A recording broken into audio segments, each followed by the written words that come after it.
Welcome to the latest edition of Beyond the Arc. I'm John Gonzalez alongside our Natalie-clad NBA insider, Bill Redder. You're wearing like an adult shirt today. Yeah, I knew you were going to make a little. I thought, all right, one of two things. I wanted to dress up for you, or I fell behind in my laundry yesterday, and all this clean of the good stuff. Yeah, I'm with you. I have to do laundry as well. Everybody loves laundry talk at the top of the show. Later in the show, we're going to discuss game one of the Nuggets versus Oklahoma City. Their back-to-back clash. Game two will be tonight. We're going to have a live YouTube show later on tonight about that. But we'll discuss game one that went pretty well for Oklahoma City and not as well for the Nuggets. We'll also do some weekend radar, and we'll do team of the night. But first, Bill, injuries suck. One happened to LeBron over the weekend. He has a groin issue that flared up against Boston. He's out at least 1 to 2 weeks. They lost that game, snapped an 8-game winning streak for the Lakers, who had been rolling. Takeaways on this, and how worried are you for the Lakers? So this is one of those I don't know. It's G.I. Joe, choose your own adventure. So if the proper answer is go to this is 2 weeks and it's a one-off, even if it's 2 weeks, right? It's 10 days. I mean, it's moderately problematic from a timing perspective. I think they play the Nuggets twice in the next 9 or 10 days. And obviously they're in this battle for the 2 seed. And they're only a couple games up on being the 5 seed, but it's hard to know how all the machinations would work out anyway. As long as you avoid being 4 and having to play the Thunder in the second round, it's not the end of the world. You hate to see momentum sort of go away, but okay, if LeBron's back. I guess to answer your question, how worried I am, it did occur to me with no justification and obviously no insight. The guy's 40. At some point, he's going to start getting hurt.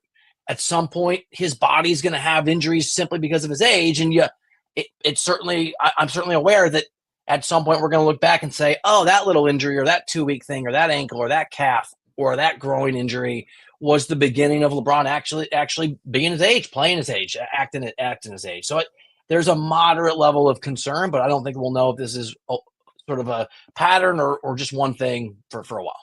I read a study this weekend because I lead a full life in a medical journal about how we age, and a lot of people. Yeah, I know. Okay. I having a crisis. A big weekend over here. So, and the piece basically was that a lot of people think that we age gradually, and you can, but for most people, aging effects like you're talking about, where you start to pick up injuries, or all of a sudden you have a back flare up out of nowhere, or a knee goes out, or a hip, or whatever, can happen pretty quickly at whatever age range your body just decides that's it for me. I'm shutting this thing off. So I hope that that's not the case for LeBron. For the basketball component for the Lakers, as you mentioned, they're right there in lockstep with Denver, and we'll get into the how the Nuggets look this weekend. They're 1 game up on Denver in the loss column, so it looks like those two teams are probably going to finish 2-3 in some order. I'm looking at it now. The Grizzlies are. Is it a lot? Grizzlies and the Rockets are there. They're only there, a game up on the Grizzlies, and they're 2 up on the Rockets. Although the Rockets lost Amin Thompson this weekend for looks like a couple of weeks as well. So the injury bug has been bad. But I would still bet on Lakers and Nuggets in the 2-3.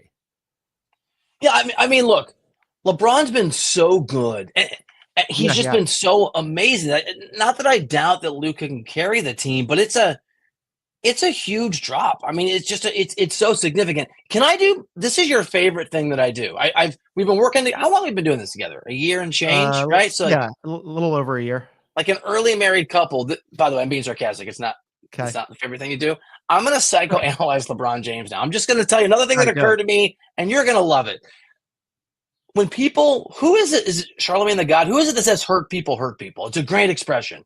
And normally, LeBron's been real grumpy lately, okay? If you watch his scrums, he's been real put out with reporters. Stephen A. He got Stephen A. Smith. I mean, not that I'm the center of the universe, but when he sort of went at me on X a few weeks ago, LeBron's been mad at me many times, and there's always been back channel communications or passive aggressive comments. I'm not around, so I guess he can't do that. And I don't know if you've noticed this. He also went into this pattern of just the games would end. He would just go right for the tunnel and not shake hands. And the Stephen A. Smith is when I first thought of this, and then the injury. Maybe the guy's been, to your point, playing through injury, playing through physical pain. It would make sense. Guy's 40. He's a warrior. He wants to be out there. Maybe this groin injury is actually not out of nowhere, but the culmination of this guy fighting through some pain, and would explain why, for lack of a better term, he's been kind of a miserable dude the last 3 or 4 weeks. He has been on the injury report for much of the season, and he ends Right. up just playing through it. It had been a foot injury, just like he pops up like questionable and then invariably plays. He has been largely available though this year, and for 40 years old, I was like, we sung his praises last week on the show about how his numbers this year are like remarkably similar, especially his counting stats to his last MVP season when he was with the Heat back in 2012, 2013. And I was just thinking like, what a marvel this guy is. And it sucks that it's a groin injury that's going to keep him out for a little while. Hopefully it's not too long. It's maybe just them being cautious. 1 to 2 weeks isn't the end of the world. It is, however, though, butting him up against the dreaded 65 game threshold for awards bill, which is a problem for Triple J that we mentioned. It's going to be potentially a problem for Jalen Brunson, who we'll discuss in just a minute here. For LeBron, Bill, he needs to be back by April 3rd to be award eligible. So that would be longer than the 1 to 2 weeks that they timeline this thing for, but you never know with a groin, it could flare up. Like Anthony Davis wasn't really supposed to be out this long and he's still out. It's 21 consecutive seasons that he's made an all NBA team, Bill. I would like to see 22. And to your point, 1 to 2 weeks feels like 2 weeks and our fingers are crossed at his age and the injury we're talking about. Yeah. At what point, what would be interesting to have Sam Quinn, or I guess I could do it, is to look at how many of the top 15, 20, 30, 40 players in the NBA are at risk of missing that 65 game threshold. Yeah. I mean, at a certain point, that becomes self-defeating if you're just on there because there's been so many injuries. Yeah, you're right about the LeBron thing. I want to see him keep doing it, and I want to see him keep playing at this level of excellence. And this injury and your point made me think of something that I was sort of pondering this morning, and I'll be curious your perspective. When we get to the point that LeBron James has to start playing 2 out of every 3 games or 3 out of every 4 games, or the Spurs did this with their guys back in their last run, 28, 29 minutes a game, when he has to be restricted so that he can run the marathon, is he capable of doing that? And is JJ Redick capable? And maybe it's next year. Maybe it's when he's 40, 41. Maybe it's the year after when he's 41, 42. Does LeBron James have it in him to basically play limited minutes and limited games so he is available sort of April on? I don't know that he does. I don't know. I mean, we saw, as I mentioned, like Jordan in his final season where he played all 82 games and averaged over 30 minutes a game. And it was just absolutely ridiculous. I would have guessed that LeBron would be that until the end. And even this season, because, despite the fact that he popped up on the injury report, he mostly just plays. He just keeps playing and he's having a fantastic season. And just a few days ago, you and I were on this program talking about, hey, where does he fall? Probably first team or in the MVP discussion. Should he be in the top 5 MVP discussion? So I think when he's playing at a level that's that high, it wouldn't surprise me if he wouldn't want to limit his minutes. But I hear what you're saying. You've got to be fresh for now a renewed playoff hope where you could non-zero chance that there's another title before he hangs it up. And my worry too, and again, we don't have all the information. It's 1 to 2 weeks. It could be much ado about nothing, but he's 40. So I think it's a reason. What he's doing defies his age. It's amazing. It also sort of plays into my overall concern before Luka got here is remember you were talking about point LeBron and how important he was. And you're right, like how he carried this team and AD was hurt. There is a wear and tear component of that eventually. And I think in the past, we've seen LeBron's level. I mean, LeBron being able to be Superman for 2 months of the playoffs is no longer a reality. Now he's like really pretty good. I'm worried that when you lean on LeBron too much over the regular season at his age, there are going to be consequences at the end of the season. Those consequences as he gets older, I think, are going to be more moments like this instead of just LeBron can power through. Well, it sucks because he was having a fantastic season and the Lakers were cruising, and now all of a sudden he's out and they lose that game to the Celtics. And it's not the only big injury, Bill, that we've had in the last week. Wow. Kyrie went down out for the season. Jaren Jackson Jr., we talked about how, it could potentially mess with his money and cost him if he doesn't make all NBA or win DPOY over. I know you don't care about the money component, but it's more than $100 million. Which is an outrageous amount of money. I mentioned Amin Thompson. Amin Thompson went down. He's going to be out for a little bit for the Houston Rockets. And then the other big one this weekend, Bill, and I don't know if you saw it, but I watched it live and it was not great. Jalen Brunson went down with an ankle injury. It looked awful. It did not look great. He had to be helped off. He, like Kyrie, stayed in to shoot the free throws, and then he had to be helped off. He's expected to be out a couple of weeks. The Knicks' chances without him, I mean, look, they're 4 up on the Bucks for third, which is fine, but they have been not great against good teams, even with Jalen Brunson this season. They're 0-7 against OKC, Cleveland, and Boston. And you already know that Tibbs doesn't like to go deep into his bag with the rotation. So you're going to get more Deuce McBride, probably reluctantly here. I don't love this for the Knicks. I mean, look, your guy, Cat, your MVP, 4 or 5 guy, it's better be time to be valuable, pal. He's got to carry them. To carry that team. Cat's been really good. I have said, and when I mentioned this last week, you did make me think about this, because I said I'm not sure that he's been the best player on the team, but I do have him in the top 5 MVP conversation. And you're like, well, how can that be? And I'm like, all right, that's a fair point. Jalen Brunson is really good, and he makes that team go. And he and Cat in tandem have been a fantastic 1-2 punch. Are you at all concerned about the Knicks, though? Staying afloat. Like I said, they got a 4-game cushion on the Bucks for third, and they're like light years away from the Celtics and the Cavs this season. But I don't love them trying to sustain, whatever they're trying, that 3rd seed without Jalen Brunson for at least a couple of weeks. No, I don't feel great about it, but this is where Cat has to sort of, am I a doubter? Has to prove people like me wrong, who maybe are a little skeptical that he is an elite level player all the time. And by the way, also, it's not like the Bucks are playing great basketball. So no, they're not. I mean, they're not playing well, and they're like, So I think they should be able to. Cat plus who's chasing them equals. They should be able to hold off Milwaukee or whoever else for the 3 seed. In that game where Jalen Brunson went down, OG looked phenomenal. I thought Mikal Bridges looked good. Josh Hart. I mean, they do have some really good players, but yes, you're right. I mean, if it's going to be that the Knicks want to hold on to the 3rd seed and, hold off the Bucks, it really is going to have to be Karl Anthony Towns stepping forward. Now, that said, he's having a really good season. I mean, this is one of his best seasons in recent memory. It's his best shooting season ever. He's been fantastic, but you're still a little skeptical. I can see it on your face.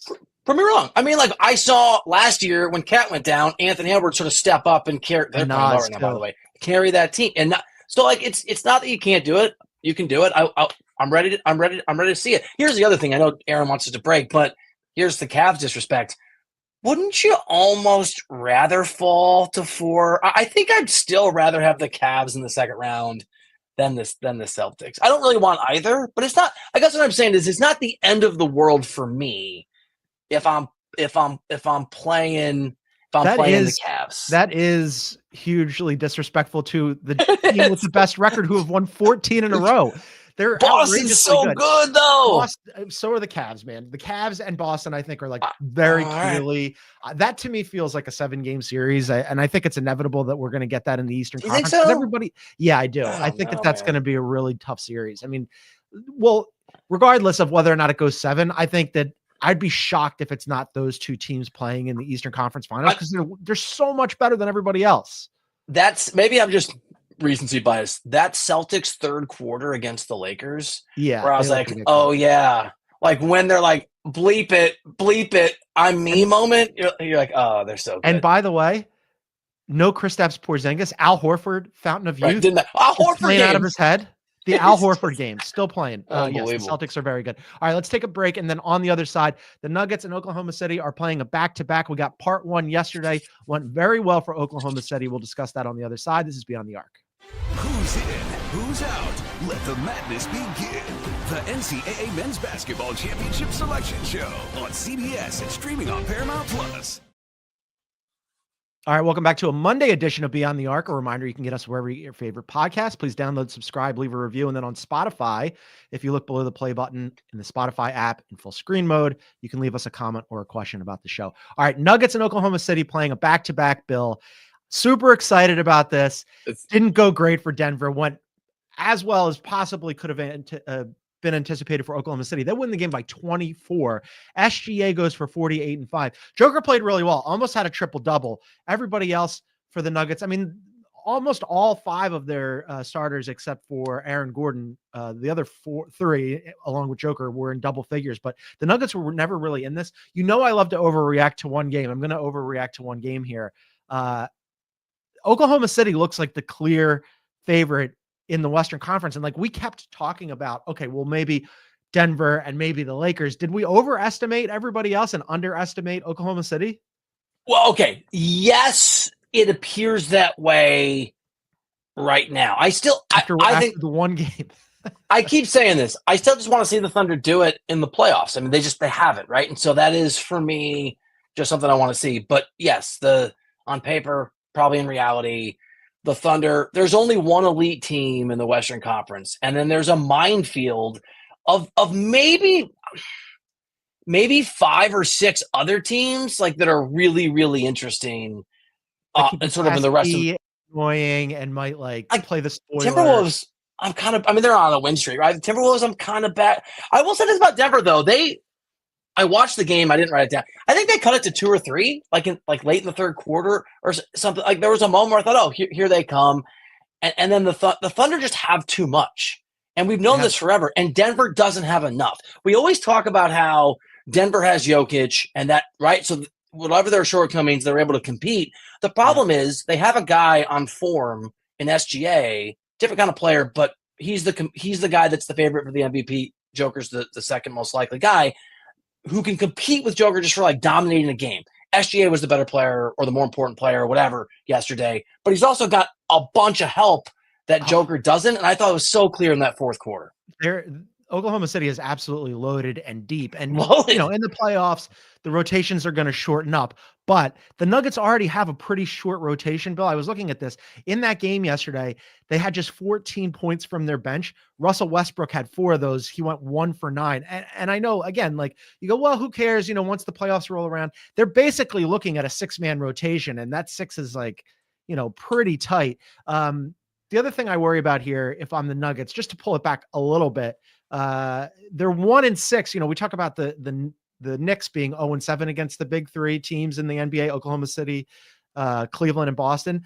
Denver is 1-6 against those teams. And against Oklahoma City this year, they have a 15-point loss. Yesterday, a 24-point loss. And the one game that they won was a 2-point win. It was a nail biter. So far, Oklahoma City has handled them pretty well. So I don't know. I mean, if I'm the Nuggets, I'd be a little concerned about it. I want to see how they respond tonight.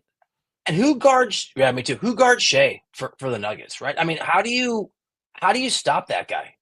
Yeah, I know it's his third. There's no good answers there. There's no good answer. I think it's his third, fourth 40-point game. The guy's been amazing.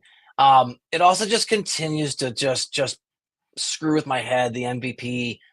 Let's do that. Repercussions of this. Let's do that. That was up on my list. Okay, so we have one big game last night or yesterday afternoon, rather, that everybody was paying attention to. Tonight we're going to get the part 2 version. And by the way, again, we'll be live on YouTube tonight. You can find us at Beyond the Arc CBS. Right after the game, Bill and I will be up to discuss part 2 of this clash. But I feel we had talked about, Bill, Joker's numbers being undeniable. They still are. Yesterday, they lose that game. He goes for 24, 13, and 9. Over the weekend, he had the NBA's first ever 30, 20, 20 triple-double. Never been done. He's absolutely ridiculous. However, as I had mentioned, and I really think this, when I'm on social media yesterday, it's just SGA MVP, everybody going on, because the narrative. You see me roll my eyes? Matters. I know. Everybody out there, I just hurt myself on social media. I know it, but it should yeah, you're going to get me on a tangent where voters don't think for themselves. They get more worried about disappointing their colleagues than thinking this through their own way. I was on HQ on, I don't know, most days over the weekend. And whenever that Joker game happened, I was on. And I was asked, and it's a totally reasonable question. Whoever the host was, reasonable. So could Joker win the MVP now? Yes! Yes, they both can. But it's that. So what is it? Whoever has the biggest eye-popping moment toward the end of the season is going to win. I think it's neck and neck. I don't think it's SGA as a giant for me as my personal vote. I think it's close. And I'm with you. I am with you. And you know what? I think sometimes we're a little too close to it, and sometimes we miss the forest for the trees. Because when I talk to other people who watch basketball for a living like we do, whether at CBS Sports or at other companies that I have friends who work for, almost all of them are in the same boat that you and I are, that, man, it's a really close race. Joker's numbers are undeniable, but SGA is the best player on the best team. And he's this, the 1A to Joker if we're talking about looking around the world. Everybody who doesn't do this for a living, They just like it's almost reaching like a foregone conclusion for them. I just haven't heard a lot of people go, "Oh, it's Joker." I hear most of the casuals say it's SGA. Yeah, well, they're the casuals. I don't know who it is. I mean, here's the other thing. We just talked about LeBron being out for a week or two. If the Lakers slide a little and Denver finishes second, the Nuggets, it's not as if they're languishing between the 6 and they're not the Timberwolves. It's not Joker putting up these massive numbers without a lot of help, like always. By the way, they also don't have a very good defense. And they're about to be the 2 seed maybe in a Western Conference where we've agreed the Thunder are elite, but then there's a bunch of other teams that could be it too. There really are. And he's going to have Joker's going to have a career year, but SGA's been amazing. I don't know what to do, man. What if Joker drops 50 tonight in a win? I mean, then all of a sudden, right? I mean, I think that's one of those situations on a nationally televised game that everybody's looking for the rematch on, right? Where that's why I said I want to see how they respond tonight, because they didn't look great yesterday. He looked fine, but everybody else didn't. I want to see what he does tonight, because if he does have one of those games where he goes for like a 50-point triple-double or something of that manner, then all of a sudden you're going to have, again, the social media narrative, the conversation. People are going to go, oh, wait a minute. Maybe we did kind of get out over our skis a little bit here. And maybe we do have to wait until this thing is all said and done before we fully decide who's going to be the MVP here. I think it's much closer than maybe the national narrative would have you believe. But yes, there needs to be, for the national perspective, there needs to be an answer tonight from just Denver. To underscore how much lack of help Joker has. Jamal Murray had 17 points last night on 17 shots. Yeah, not 17 points last night. Jalen Williams had 26 points on 3 fewer shots. And you can go down the list. I mean, just the Thunder are such a better basketball team that it confounds me a little bit in trying to how to evaluate when we're talking incrementally in decimal points, how to weigh the value of Joker on a lesser team versus the value of Shea, who's amazing on a much better team. It makes, I mean, I don't think that you need to be a basketball savant or a mathematician or whatever to know that more good players around you is going to make life easier for SGA, right? What Joker's doing with fewer good players around him, I think, is pretty astounding, because he doesn't have that team to take attention away from. I mean, there was a new strategy. I don't know if you saw sort of making the rounds in basketball social media nerddom, but JJ had implemented it when the Lakers beat the Nuggets a couple of weeks ago, where basically the new strategy was deny Joker the ball at all costs and take it to the extreme. Not going to just double team him in front of him. You're going to triple team him and sag so far off of the other guys that to be like hugely disrespectful. Basically, it's like, surround this guy, don't let him get the ball in the first place, and then fine, if Russell Westbrook and Jamal Murray can like knock down a shot or drive the lane, then we'll just have to live with that. It's kind of a wild strategy and has been working for other teams. And like even the Kings beat them. The Kings, who play no defense, beat them orchestrating that strategy. And it's kind of like, I wonder if this is like something that is just a momentary fad, or if teams are going to like try to go towards this moving forward. This is where I'm really worried about voting wrong, because there's always more hindsight 2 or 3 years later. It's easier to look back, in my opinion, and say, wow, that Russell Westbrook MVP was dumb when he had his triple-double. And that was because I'm worried we're going to look back in 2 or 3 years and go, wow, that Joker team was garbage. And remember when he carried him to 1 title? And remember when he had that career year and he didn't win the MVP? Like, that guy, averaged a triple-double with 50, 40, 80 splits. Although career high in points and assists. If SGA wins a chip and he's MVP, nobody's going to look back and think he shouldn't have won it. Yeah, right? But what if he goes out in the second? What if he goes out in the second round? I mean, these things. That's something different. These things happen. By the way, we should mention this. This was on my list, and Aaron brought it up as well. But I wanted to see if this does anything for you. Oklahoma City can clinch a playoff spot tonight with a win or a Golden State loss. How's that hit you? It doesn't. This is me again. Just like I know the Thunder are going to finish the 1 seed. Care. Like, wow, they're going to make the playoffs. Thank you, NBA, for sending up a flag. I don't know. Yeah, they're really congratulations in advance to Oklahoma City. I liked their odds to make the playoffs before that, but now it seems like it's a certainty. All right, we're going to take another break, and on the other side, we'll do things that hit our weekend radar coming up. This is Beyond the Arc. One of golf's elite courses, Quail Hollow, hosts the game's top players at the PGA Championship this May on CBS. All right, welcome back to Beyond the Arc. A reminder, you can find us on YouTube at Beyond the Arc CBS. Please hit the like button, leave a comment, subscribe, hit the bell symbol. You'll get notified when we go live. We're going live tonight after part 2 of Oklahoma City and Denver. That should be over, 10:30 Eastern? So, yeah, we'll be up live on our YouTube page. Weekend radar time, Bill. What do you got? The Bucks, just, and I already mentioned this, so we don't have to belabor this, but I keep trying to talk myself into. I have to write a column this week on championship tiers, and I keep trying to talk myself into putting Milwaukee in a non-disrespectful tier because that's the. Okay. Because well, you're they're grading have, on the dock curve. It is the dock curve, and that's it's my own biases maybe, but I also think it's an accurate bias that he's not very good. What are you doing? Who they lose to the Magic? I mean, I'm urgency. I'm just looking for a level of excellence that is in line with the fact that they do most nights have the 2 best players on the floor. Most nights when they play basketball, they've got the 2 best guys on the floor, and they're just kind of an afterthought for me. If I had to power rank teams, I would take so many Western Conference teams before I would take this Milwaukee team. So I keep, and I love Giannis, I keep waiting to sort of go, all right, they've won 5 in a row or 7 of 8. I guess I was wrong. They're finding their footing. It's that time of year, and they're not doing it. I mean, remember a few weeks ago when I was on HQ and the producer asked me to give him 10 teams that could win the NBA championship. And I was like, that's far too many.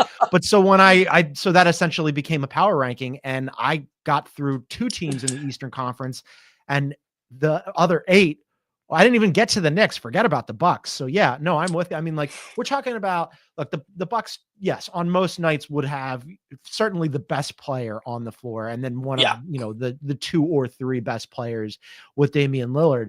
But I don't think that the Bucks are even at the Knicks level, and the Knicks are really far away from being Eastern Conference contenders to my eye. So yeah, I don't blame you here that, like, whatever tier you put them in, I don't think that they're sniffing anything relevant. Win a first round series, and then whoever you run into, whether it's the Cavs or the Celtics, have a good time, but make your summer plans. If you play the Pacers, you're Milwaukee, or you play the Pistons, well, maybe you don't have the 2 best players against Detroit. I mean, Cade Cunningham's had a pretty amazing very good, year. yeah. But I don't think Milwaukee's a lock to win either of those series. I don't either. And I would take the Pacers. So then we get back to this offseason, or at least, this offseason through the next trade deadline, where, hey, if this thing just continues to be mediocre middle, at what point does Giannis look around and go, I'm really good. I could go to another team that's also good, and then we could all be good together, as opposed to just being whatever this is in Milwaukee. I know that you're not crazy about career milestones, but I'm just going to throw this out there because I think I know where you're going. All right.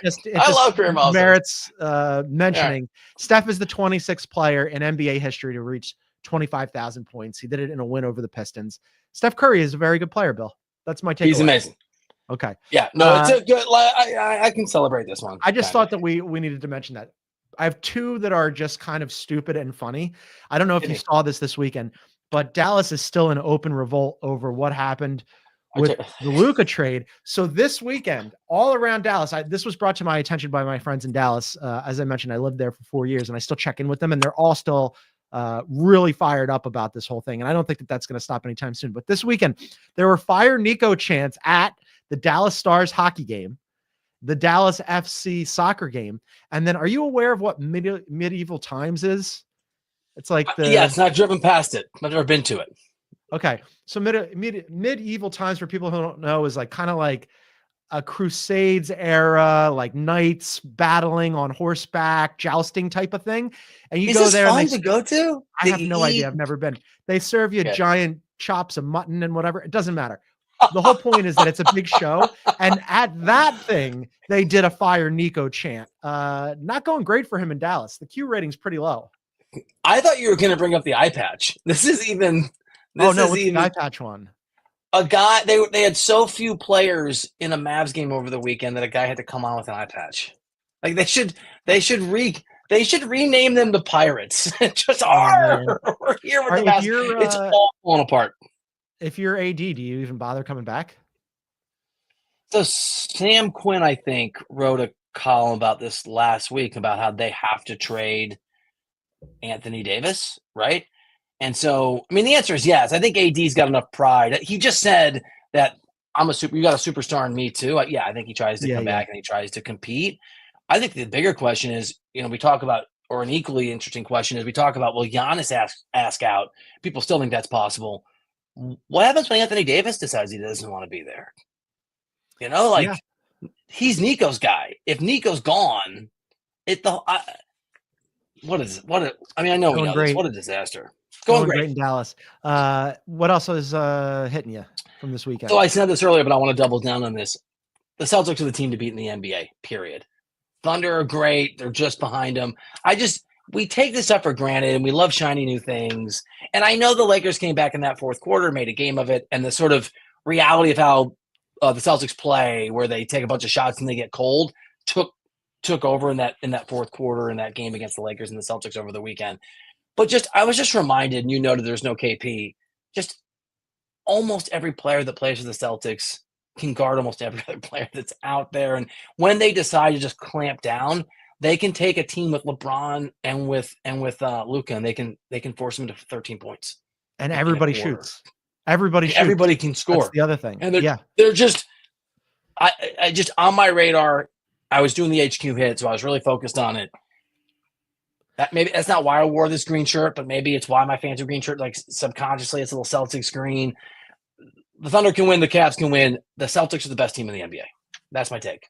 It's not a terrible take, especially I was thinking the same thing the other night against the Lakers when I was like, man, when they went through that slump, that shooting slump where nobody could hit a shot, that's when and I think it still comes down to that if they're not hitting their shot on a given night, they're gettable on a night. But the idea of them all not shooting well over the course of a 7-game series, that's a much tougher ask for an opposing team to clamp down on all of them and prevent them from knocking down their shots over a 7-game series. I'm not sure that that's possible, but I do believe that the Cavs, and maybe it's just because I want to believe that some team can defeat the Celtics before they even get to the finals, but I do believe that the Cavs also have enough shooting to keep pace so that it's not so much hey, we got to keep the Celtics from knocking down their shots as, oh, we've got a ton of shooters too, so we can keep up. Yeah, I hope so. Look, I think Cleveland's another one of these teams, and Donovan Mitchell in particular. I need to see it in the playoffs to believe it. I've already seen it with Boston and Jalen Brunson and Jason Tatum, and I probably did that in the wrong order. Jason Tatum and Jalen Brown are for two guys that have won championships and played at high levels, are pretty under the radar. Even with me, they're not on neither guy is going to be on my MVP ballot. I don't think Tatum will be on there. Maybe he'll get on there. You're not going to have Tatum on there? I mean, not in any serious consideration. I guess I'll probably put him at 4 or 5, right? But I don't think about him in a serious way that even with Wembanyama, because that was interesting when I thought he was going to qualify, and LeBron, he'll be on there, but I don't really okay, that's a requirement. He's at 4 or 5. Dude, in that fourth quarter against the Lakers, he was awesome. Yeah. Brown was awesome. They were both awesome. It's just they're so under the radar. I don't think they're disrespected, but for how good they are, how great their 1-2 punch is, how deep that basketball team is, they're the defending champions. And we spent a lot of time talking about how good the Thunder are and how good the Cavs are. Look at LeBron pushing this team, and look at Wembanyama when he was healthy. You and I, the general public, we don't spend that much time talking about defending champion who are the 2 seed. And I don't know. I was just reminded that they're going to be in the finals probably. The 2 seed in a year where they didn't have Kristaps Porzingis to start the year. He's missed several games recently due to an illness. And by the way, Jrue Holiday is having a terrible season, and they're still really a tough out. And imagine what happens when Kristaps Porzingis comes back and Jrue Holiday plays better, or at least plays well defensively. Then all of a sudden, their first 7 guys through Pritchard are that is a really tough team. More amusing. Let's do a more amusing one. Bill. Give me amusing. The Sixers. So the Sixers, a bunch of the Sixers went Smackdown, WWE Smackdown. Are you a wrestling guy at all?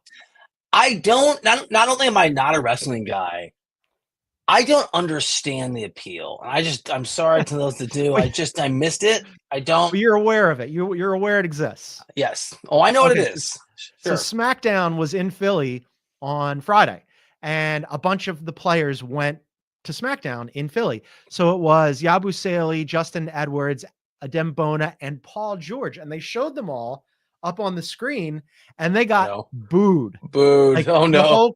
The crowd booed the living hell out of them. And I just wanted to applaud Philadelphia and tell all my friends there to never change, because that was the appropriate response. Bill, at present, they are 1 game up on the Nets and a game and a half up on the Raps. The Raps is the one that they really need to sink to so they can have the 6th worst record and get better than a coin flip chance of keeping their top 6 protected pick that is otherwise owed to Oklahoma City. But I just love that the crowd was like, nope, we hate you guys. Really great. Nice job by Philly. Yeah, dude, that's I did not see that, but I knew that how that story was going to end.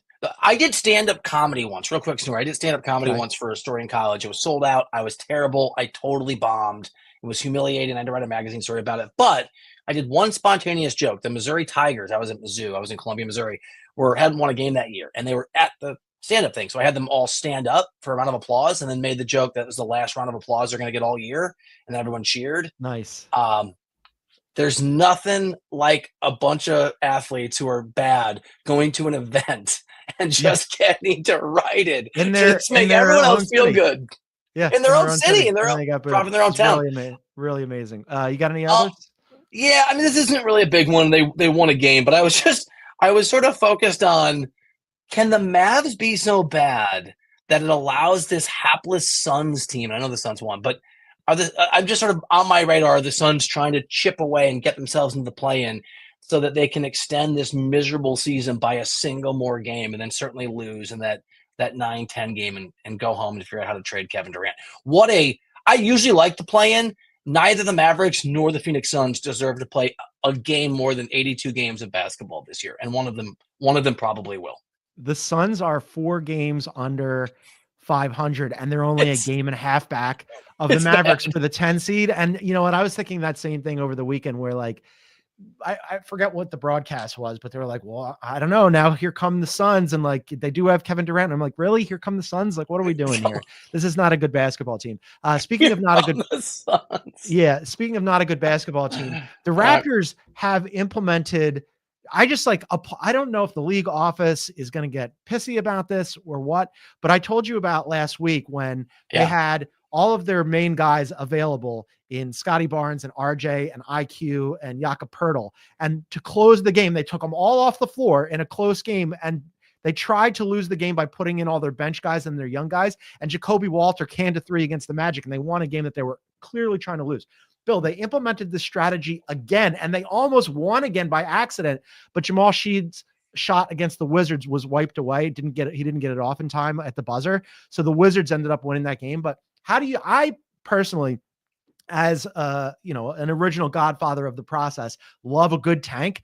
But even by tank standards, this is like really aggressively like in the league's face, where in crunch time, in the clutch, they're taking all their best players off the floor. How do you feel about that?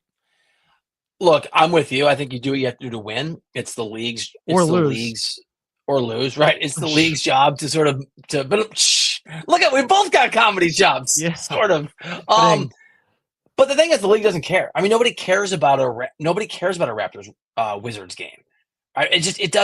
It's so under the. Now, do this against the Knicks if all of a sudden they're battling, if Milwaukee's a half game out, or the Bucks or the Pacers or whatever, a team that can be jockeyed then it's different position. Yeah. So well, I mean, having seen some really grotesque tank moves in the past, I had never seen this, and I guess this is their new strategy. They're just going to keep doing it. So you respect it. I respect that you respect it. I kind of do. Yeah. I like a tank. That's it for me on the radar. You got any more?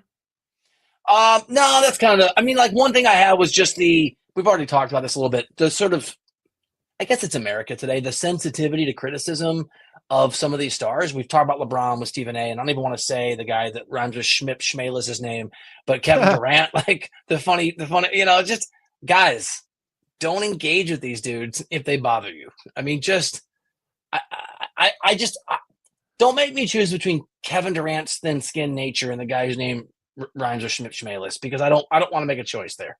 KD went on social media, forever undefeated on social media, and said that they're both washed. So that's pretty funny. You're right. That was their appropriate response. Yeah. We're both washed. Let's wrap it up with team of the night. Who do you got? It's a couple nights ago, but I think we can carry through the weekend. I'm just going to go with the Celtics in that win against the Lakers. I know LeBron missed the end of the game, but they were awesome, and I just got that glimpse of the monster behind the second best team in the Western Conference.